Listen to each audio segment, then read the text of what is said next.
This is Vikas Iqbal from tracks. आज हम आपके लिए एक बहुत ही इम्पॉर्टेंट वीडियो लेकर आए हैं। डॉक्टर मनमोहन सिंह, आप सबको पता है कि वो इंडिया के प्राइम मिनिस्टर रहे हैं, एक नहीं दो दफ़ा, 2004 से लेके कब तक, 2014 तक। दो उनके 5 ईयर्स के टेन्योर हैं, लेकिन उससे पहले वो फाइनेंस मिनिस्टर ऑफ इंडिया भी रहे हैं। और उनके बारे में ये मशहूर है कि वो इंडिया की इकॉनमी का जो चेहरा बदला है, और आज अगर इंडिया ने इकोनॉमिक डेवलपमेंट में जो अचीवमेंट्स की हैं उसमें उन रिफॉर्म्स को क्रेडिट जाता है जो डॉक्टर मनमोहन सिंह ने इंट्रोड्यूस की। उनका चंद दिन पहले इंतकाल हुआ है, और उसके हवाले से डिस्कशन करने के लिए मेरे पास हैं ट्रैक्स स्टूडियो में as usual doctor Athar Mansoor sir. Welcome to this special video. Thank you Vikas. और आज जो ये वीडियो है इसमें हम डॉक्टर मनमोहन सिंह की पर्सनालिटी को डिफरेंट एंगल से डिस्कस करेंगे। एक एंगल मैंने बता दिया है, अब डॉक्टर अथर के पास भी कुछ है आपको बताने के लिए। व्यूअर्स यस, पहले तो हम डॉक्टर मनमोहन सिंह की जो अचीवमेंट्स हैं इकोनॉमिक्स की फील्ड में, क्योंकि उनको architect of economic liberalisation of India कहा जाता है। 90s में, अर्ली 90s में नरसिम्हा राव ने उन्हें फाइनेंस मिनिस्टर अपॉइंट किया था, जिसके बाद उन्होंने बहुत ही इम्पॉर्टेंट रिफॉर्म्स इंडिया में इंट्रोड्यूस किए, इकोनॉमिक रिफॉर्म, जिससे इंडिया एक सस्टेन्ड इकोनॉमिक ग्रोथ की ट्रजेक्टरी पर एक सफ़र उसका इंडिया का स्टार्ट हो गया। लेकिन इसके अलावा जो आज की वीडियो में एक इंटरेस्टिंग चीज़ है वो ये है कि विकास हमें मनमोहन सिंह पे एक बनी हुई मूवी है जिसका नाम है द एक्सीडेंटल प्राइम मिनिस्टर। उसके हवाले से भी हमें व्यूअर्स को एनलाइटन करेंगे कि उस मूवी में क्या बात हुई है मनमोहन सिंह की पर्सनालिटी के हवाले से। सो आज की वीडियो में एक थ्योरेटिकल साइड है, एक उनकी जो रिफॉर्म्स की साइड है उसके ऊपर हम लाइट डालेंगे, और एक दूसरे लेंस जो वीडियो का लेंस है, मूवी का लेंस है, उससे भी हम मनमोहन सिंह की पर्सनालिटी का एनालिसिस करने की कोशिश करेंगे। ऐसा ही है विकास? जी सर, ऐसा ही है। तो आज हम दोनों डिस्कसेंट हैं, ना मैं एंकर हूँ ना सर गेस्ट हैं। We both are anchor, we both are guest. Right sir, आप ये बता दें कि डॉक्टर मनमोहन सिंह को के क्रेडिट पे क्या है, मतलब उनको वो सबसे डिफरेंट हैं, स्टैंड आउट कर जाते हैं। इंडिया के इतने प्राइम मिनिस्टर आए गए, इतने फाइनेंस मिनिस्टर आए और गए, लेकिन मनमोहन सिंह में what is special about doctor Manmohan Singh? उनके बारे में क्या खास बात है जो आप बता सकें? बिल्कुल ठीक।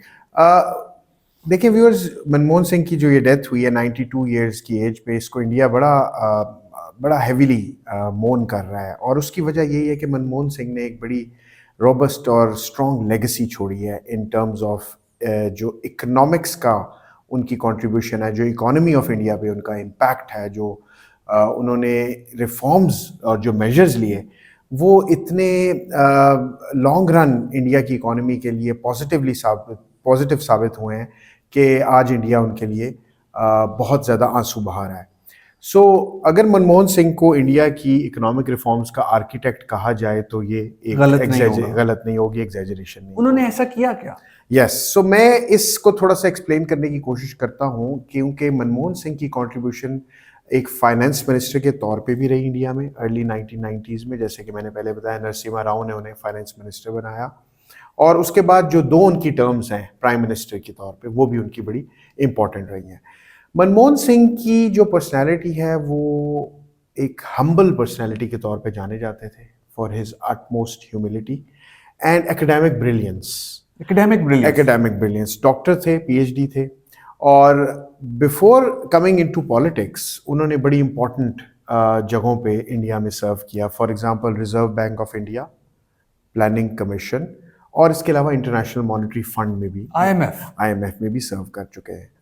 तो मनमोहन सिंह की यहाँ से जो उन्होंने एक्सपीरियंसेस गेन किए, उन्होंने उनको अप्लाई किया इंडियन इकोनॉमी के ऊपर, और उससे फिर इंडिया की जो इकोनॉमी का जो आपने बताया चेहरा वो या फेस जो था वो बदल गया, और इंडिया ट्रांजिशन कर गया into a market driven economy from a socialist economy 1990s, जिसको वो राशन कार्ड इकोनॉमी कहते थे, और जो ज्यादा इन्फ्लुएंस थी यूएसएसआर मॉडल से। अच्छा, सोवियत मॉडल, क्योंकि इंडिया अलाय भी रहा सोवियत यूनियन का बहुत अरसे तक, तो और ट्रेडिंग पार्टनर भी था, तो उनसे बहुत ज्यादा। और प्राइम मिनिस्टर नेहरू भी सोशलिस्ट लेगेसी को बड़ा प्रमोट करते थे, जो पहले प्राइम मिनिस्टर थे इंडिया के, Jawaharlal Nehru. Absolutely, the first prime minister of India, उनकी भी एक सोशलिस्ट इंक्लिनेशन और टेंडेंसीज थी। खैर, coming back to Manmohan Singh ने लिबरलाइजेशन, प्राइवेटाइजेशन और globalisation, liberalisation, privatisation and globalisation, तो इंडियन इकोनॉमी को दुनिया के साथ इंटीग्रेट करने के अंदर उनका बहुत बड़ा रोल है, लिबरलाइज करने में बहुत बड़ा रोल है। और इंडियन इकोनॉमी में प्राइवेट एक्टर्स या प्राइवेट एंटरप्राइजेस की जो एक थ्राइव करने के लिए एक कंडीशंस को पैदा करना था, वो उनको बहुत बड़ा क्रेडिट जाता है। तो सबसे पहले जो मनमोहन सिंह ने, हम अगर थोड़ी सी मैं इनको क्रोनोलॉजिकली डिस्कस करूं, तो जो 1990s की जो इनकी कंट्रीब्यूशन है, अर्ली 1990s की, उसमें सबसे पहले जो हमें देखने की ज़रूरत है वो ये है कि इंडिया उस वक्त एक सीवियर क्राइसिस का शिकार था। एक तो मैंने आपको बताया यूएसएसआर की डिसइंटीग्रेशन हुई, और यूएसएसआर 1991 में उससे एक इंडिया को एक बहुत बड़ा ट्रेडिंग जो पार्टनर था, सेटबैक मिला, उसका सेटबैक मिला। और बहुत सारी चीज़ें जो थी इंडिया को, for example access to cheap oil या रॉ मटेरियल जो था, वो इंडिया को खोना पड़ा, इंडिया को डेप्रिवेशन का सामना करना पड़ा, बिकॉज यूएसएसआर उस वक्त डिसइंटीग्रेट कर गया और वो उस कंडीशन में नहीं था कि इंडिया के साथ ट्रेड को उस तरह कंटिन्यू कर सके। तो उस वक्त मनमोहन सिंह ने जो 1991 में रिफॉर्म्स इंट्रोड्यूस किए, वो 3 मेजर रिफॉर्म्स थे। सबसे पहला जो रिफॉर्म था वो था devaluation of the Indian rupee and trade liberalisation. So what he did in July 1991, that he pledged around 47 tons, roughly 47 tons of gold with Bank of England and Bank of Japan to raise $400 million to overcome the immediate economic crisis.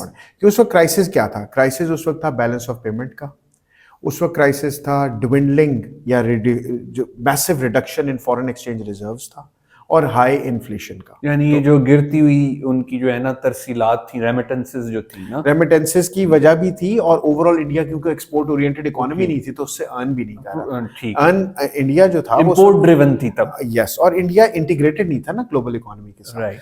तो इतना अच्छे तरीके से जब आप integrate ना हो तो आपकी ट्रेड नहीं होती।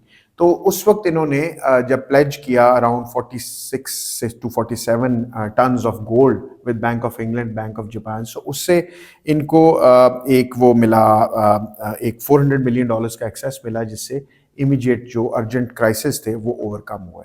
सेकंड, इन्होंने डिवैल्यूएशन ऑफ इंडियन रूपी की।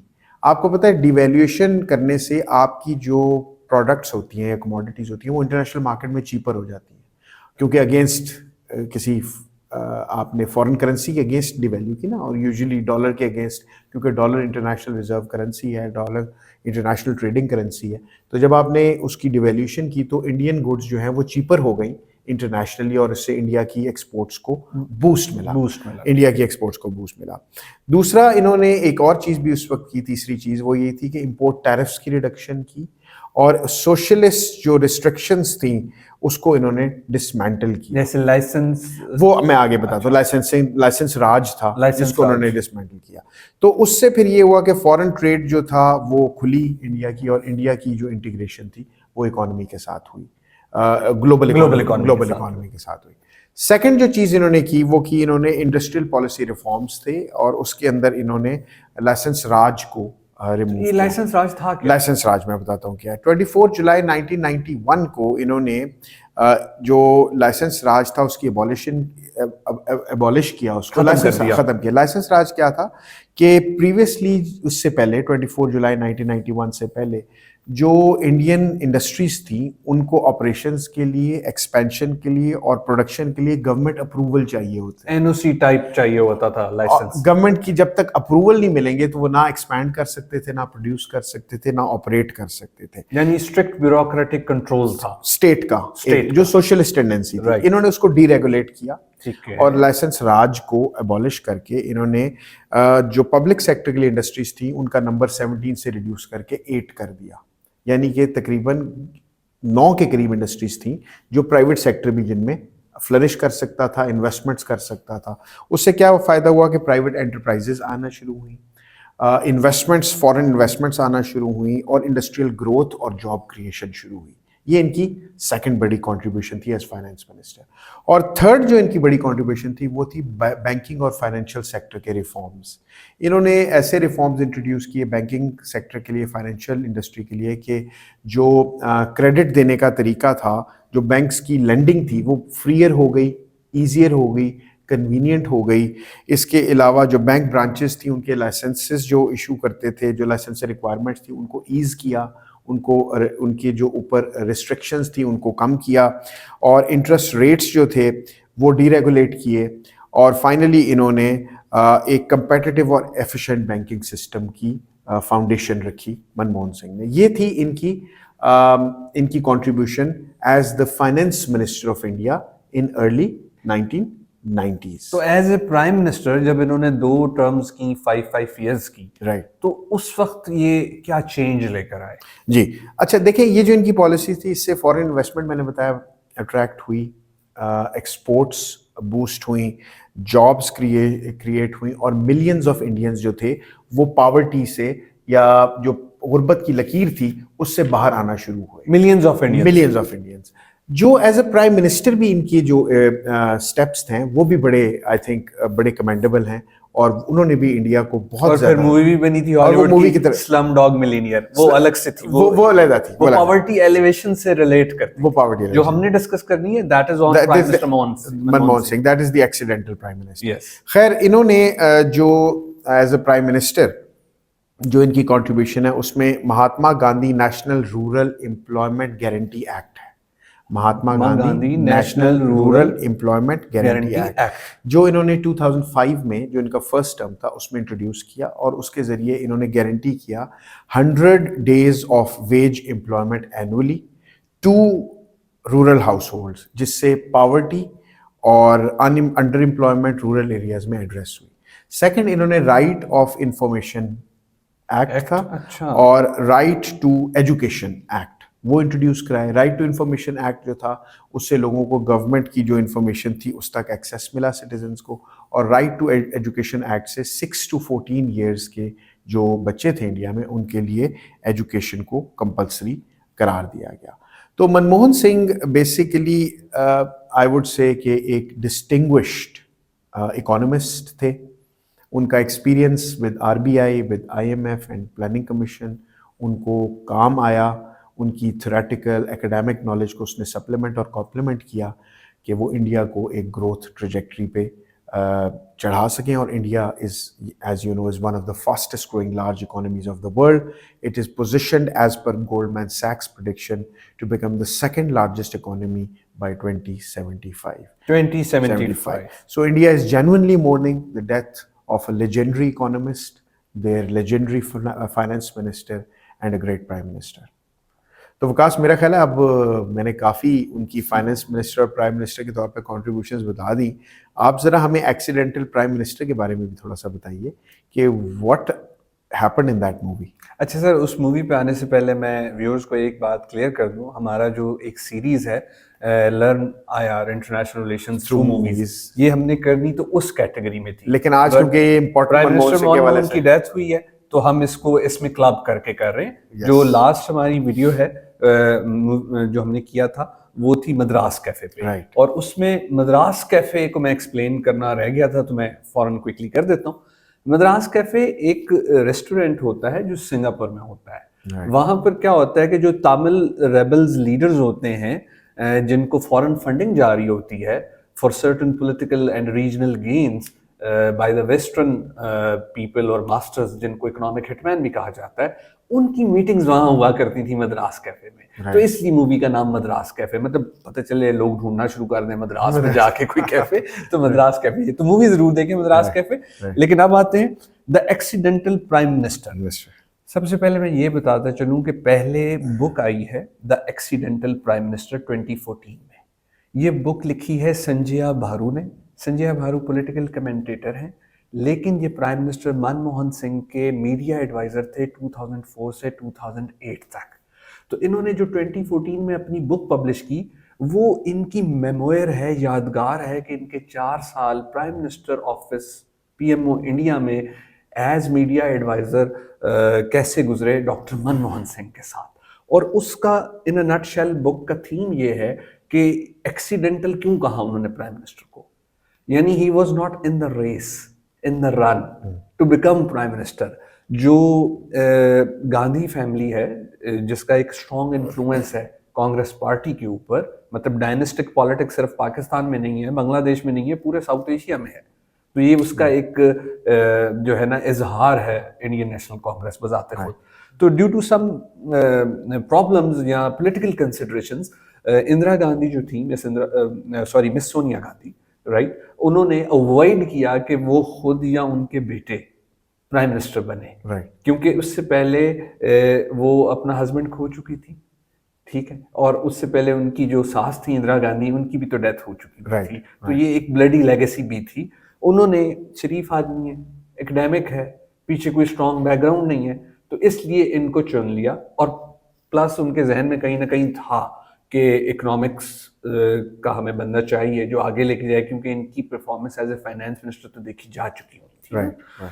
अब क्या होता है कि मूवी आती है 2019 में with the same title, the accidental prime minister. पहले बुक आती है, फिर मूवी आती है। तो इस मूवी में दो मेन कैरेक्टर्स हैं, एक प्राइम मिनिस्टर मनमोहन सिंह जो रोल प्ले किया है अनुपम खेर, सभी उन्हें जानते हैं, और दूसरा जो कैरेक्टर है संजय बारू, ये रोल प्ले किया है अक्षय खन्ना जो विनोद खन्ना के बेटे हैं।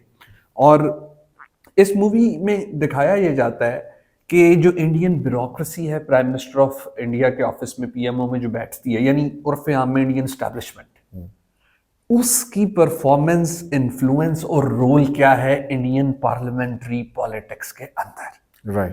इस मूवी में यह भी दिखाया गया है कि एक प्राइम मिनिस्टर जो बेचारा स्ट्रॉन्ग फैमिली बैकग्राउंड या पॉलिटिकल बैकग्राउंड नहीं रखता, शरीफ इंसान है, मिडिल क्लास से ऊपर आया है, ठीक है, इंग्लैंड से पढ़ चुका है, डेवलपमेंट इकोनॉमिस्ट है, लेकिन उसको क्यों यूज किया जाता है एज प्राइम मिनिस्टर? यानी डायरेक्शन सारी सोनिया गांधी की होती थी और उसको इंप्लीमेंट किसका फेस कर रहा होता था? Prime minister Manmohan Singh.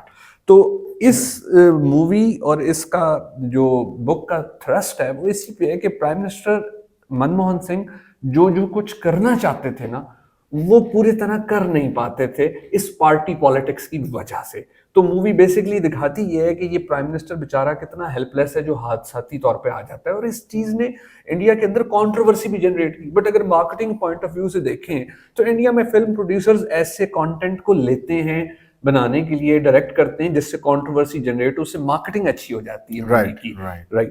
तो अब इसमें मैं क्विकली एक दो बातें और बताता चलूं। इस मूवी में दिखाया गया है कि प्राइम मिनिस्टर नरसिम्हा राव की डेथ हो जाती है। अब ये तो ठीक है, इंडिया का एक एस्टैब्लिश ट्रेडिशन हो चुका है कि उनके यहाँ कोई भी साबिक वजीर आजम की डेथ हो तो उस पर सब इकट्ठे होते हैं पार्टी डिफरेंसेस के साइड पे रख के। अब हमें तो ये नजर आता है स्क्रीन पे, लेकिन स्क्रीन के पीछे भी बहुत कुछ हो रहा होता है, कुछ ऐसी हरकतें होती हैं जो कि बज़ाहिर बहुत डिफेमिंग या गिरी हुई या बेहुदा होती हैं। ये मूवी में दिखाया गया है, राइट, मैं अपनी तरफ से नहीं कह रहा, लोग चाहे तो मूवी देख सकते हैं। तो उस पर बेचारे prime minister doctor Manmohan Singh को भी अच्छा नहीं लगता और संजय बारू को भी अच्छा नहीं लगता, बट ये दोनों ही अपने अपने हिसाब से हेल्पलेस हुए होते हैं। संजय बारू के बारे में मैं बता दूं, ये पॉलिटिकल कमेंटेटर भी हैं, मीडिया एडवाइजर तो रहे हैं, लेकिन ये Indian institute of strategic studies में जियो इकोनॉमिक्स चेयर को भी हेड कर चुके हुए हैं। राइट। अब इसके क्लाइमेक्स की तरफ आते हैं मूवी के। मैं एक बात मूवी के अंदर से कोट करना चाहता हूँ। मनमोहन सिंह का दौर वो दौर था जब इंडो पाक कॉम्पोजिट डायलॉग मुशर्रफ और मनमोहन सिंह रिजीम्स के दरमियान चल रहा था, और उसमें इनवाइट भी किया गया था प्राइम मिनिस्टर मनमोहन सिंह को कि आप आए, हम आपको विजिट कराएंगे आपका गांव। क्योंकि जब ब्रिटिश इंडिया हुआ करता था तो डॉक्टर मनमोहन सिंह का ताल्लुक जेहलम के, डिस्ट्रिक्ट जेहलम के एक गांव जो ब्रिटिश इंडिया का डिस्ट्रिक्ट जेहलम था, गांव का नाम था गाह। अब आज का जो पाकिस्तान है चकवाल में, वो डिस्ट्रिक्ट चकवाल में, बट गांव वही है। राइट। तो प्राइम मिनिस्टर मनमोहन सिंह भी चाहते थे कि वो विजिट करें, बट जो इंट्री केसेस हैं, इंडियन एस्टैब्लिशमेंट, साउथ ब्लॉक, उनके फॉरेन ऑफिस जिसको एक्सटर्नल अफेयर्स मिनिस्ट्री कहा जाता है, और जो इंडियन पार्टी पॉलिटिक्स है, जैसे मूवी में एक डायलॉग होता है, कश्मीर का मसला आप हल कर देंगे तो फिर इनका जो बेटा है अभी वो क्या करेगा, मुझे ये मूवी का एक डायलॉग है। लेकिन उससे भी बढ़कर ये एक सेक्रेटरी लेवल का ऑफिसर जो है प्राइम मिनिस्टर मनमोहन सिंह को एक प्रेस कॉन्फ्रेंस से पहले एक एडवाइस देता है, सर आपने ना मुशर्रफ टाइम का जब जिक्र करना है ना तो डायलॉग या कश्मीर का जिक्र नहीं करना। तो प्राइम मिनिस्टर मनमोहन सिंह जो कि अनुपम खेर होता है वो उसे झाड़ पे लाता है, मैं कोई बच्चा नहीं हूं, मुझे पता है क्या बोलना है और क्या नहीं बोलना है, just give me the facts, आगे मुझे पता है कि क्या बोलना है। तो अब यहाँ पर जैसे हमारे यहाँ नैब है, आपको पता ही है नैब को एक अजीब से कंट्रोवर्सी के तौर पे ही देखा जा रहा होता है, तो उनके यहाँ उनकी ब्यूरोक्रेसी का एक कैरेक्टर मूवी में दिखाया जाता है कि वो किस तरह थ्रेट करता है पॉलिटिशियंस को। वो सिर्फ इतना कहता है किसी पार्टी मीटिंग में, I have a file on you, right. तो अब देखिए साउथ एशियन जो पॉलिटिकल डिस्कोर्स है उसमें काफी सारी ना चीजें कनेक्ट भी कर रही होती हैं, बट मूवी ऐसी है कि अगर आप देखना शुरू करेंगे तो आप अपनी पलक नहीं झपक सकेंगे जब तक मूवी खत्म नहीं हो जाती। तो इस मूवी को जरूर देखें, द एक्सीडेंटल प्राइम मिनिस्टर। मतलब मैंने जितने मेमोयर देखे हैं, एक 13 डेज हॉलीवुड का और जो बॉलीवुड है उसमें जो बायोग्राफी या आप बीती वाली जो फिल्म होती है उसमें सबसे अच्छी मुझे यही लगी है। तो प्राइम मिनिस्टर मनमोहन सिंह जो है वो तो अब इस दुनिया में नहीं रहे, लेकिन ये मूवी और ये book the accidental prime minister और उनकी की हुई रिफॉर्म्स हमेशा उन्हें जिंदा रखेंगी। जी व्यूअर्स, तो आपने देखा कि आज हमारी ये जो वीडियो थी इसके ज़रिए हमने मनमोहन सिंह को उनकी लाइफ को किस तरह व्यूअर्स के लिए अप्रिशिएट करते हुए एक्सप्लेन करने की कोशिश की है। It's a token of tribute. Yes, उनको ट्रिब्यूट दिया है, उनकी जो कॉन्ट्रीब्यूशंस हैं towards south Asia, India in particular और साउथ एशियन रीजन के लिए, वो हमने अप्रिशिएट की हैं। और इस तरह के लीडर्स जो हैं वो बड़े इंपॉर्टेंट होते हैं नेशंस की हिस्ट्री में। और मनमोहन सिंह की जो कंट्रीब्यूशन रहेगी इंडिया को एक sustained long run economic giant बनाने के लिए, वो नाकाबिल फरामोश है। The legacy will continue. The legacy will continue. So viewers, thank you for watching this video. Stay tuned for more. Join Tracks.